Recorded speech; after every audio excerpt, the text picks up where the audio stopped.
Liberty lovers can all agree the FBI has way too much power. As I've said, if they can do this to a former president, imagine what they can do to you.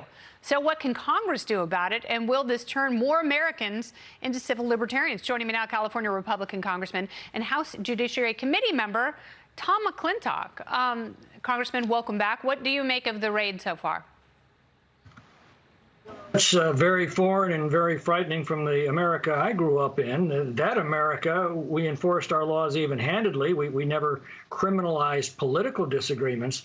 This new America of the left is very foreign and very frightening. It is. And do you think it's strange that we haven't heard at least something from the DOJ or the FBI, given the magnitude of this raid?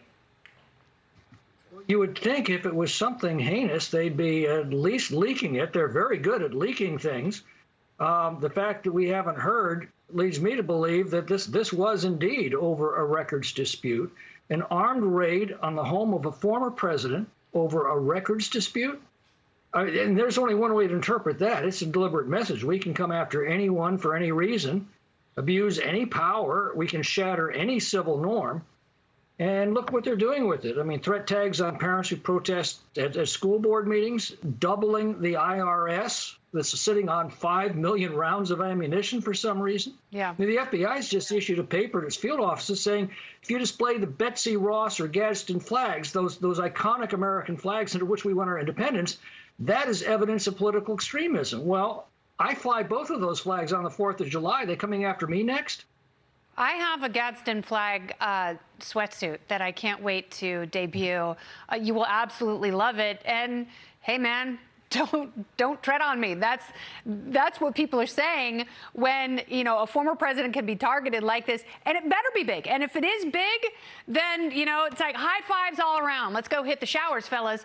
But if it's not, if it is over cocktail napkins and you know, rinky-dink little tinker toys, no, it's on, and there better be a revolt at the ballot box. There better be some comeuppance for this. What can Congress do to rein in the egregious power that the FBI is able to abuse? Well, a lot with a majority. I mean, I, for one, will not vote another penny for the FBI or the DOJ or the IRS until there's been a top-to-bottom house cleaning in those agencies. And that includes the replacement of every senior official. If 217 other congressmen take the same pledge, this abuse immediately comes to a screeching halt. But you know, Lord Acton, I think, said it best: power tends to corrupt, and absolute power corrupts absolutely. I think we need to give some serious attention to whether having a centralized national police force is such a good idea. Maybe we should break up the FBI, keep what works, throw away the rest, and rely on local law enforcement for upholding most federal laws. Yes, and I know the defund the police movement got a lot of traction.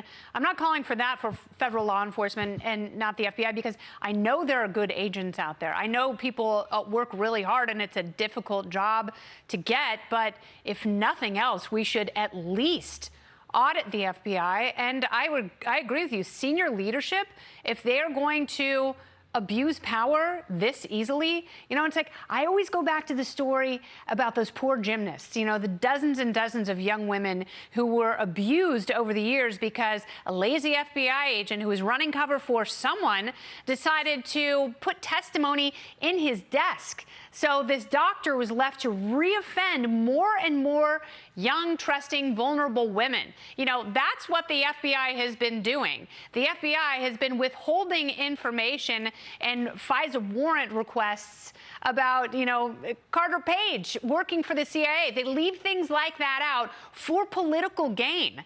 So if this is what they have ballooned into, someone has to tamp down this mushroom cloud. But we also have to look at the structure of government. You know, Madison warned us, we're not governed by angels. It was the structure of government that was meant to contain the worst part of our human nature, including the tendency to want to abuse powers that we're given. I think we need to have a discussion about a lot of federal laws. I think there are too many of them. Yes. Most today are passed by the bureaucracies in administrative law by a 10-to-1 margin. Madison called that the foundation of tyranny. So I think we need to re-examine fundamental questions over what we prosecute as federal crimes. Yes. For example, disputes with the IRS are fundamentally civil disputes. They ought to be treated that way. Why do we throw people in jail over disagreements over what they owe? And does the IRS really need 5 million rounds of ammunition? No, they don't. Taxation is theft, and the Fed. And all of the other stuff that goes along with it. Congressman McClintock, thank you for enumerating it. Great to talk to you. Great to talk to you, Kennedy. Thanks. Thank you.